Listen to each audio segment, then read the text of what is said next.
আসসালামু আলাইকুম। আমি জাকির হোসেন। আল্লাহ তাআলা কোরআনের সূরা সাবার ২৩ নম্বর আয়াতে একটি আয়াত বর্ণনা করেছেন যে আল্লাহ যাকে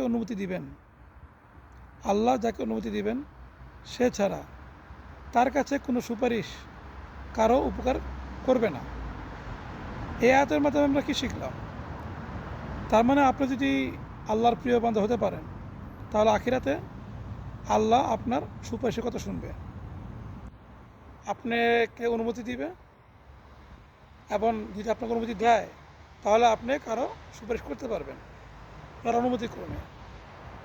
তো আপনি যদি আল্লাহর প্রিয় বান্দা হতে চান আর বান্দা হতে পারেন আর নবীর উম্মত হতে পারেন তাহলে অবশ্যই আপনাকে আখিরাতে সুযোগ দেওয়া হবে।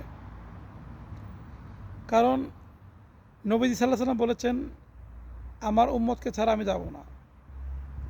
তাহলে আপনাকে নবীদের উম্মত হতে হবে, আল্লাহর বান্দা হতে হবে।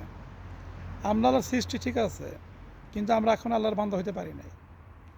আর যদি আল্লাহর বান্দা হইতে হয় তা আল্লাহর কাজ করতে হবে। আর আল্লাহর কাজ করতে গেলে আপনাকে কোরআন পড়তে হবে, কারণ কোরআনে সম্পূর্ণ কিছু বলা আছে। তাই আমরা কোরআনটা বুঝে পড়ি এবং সেই অনুযায়ী জান্নাতের পথ সুগম করি। আসসালামু আলাইকুম, ভালো থাকবেন।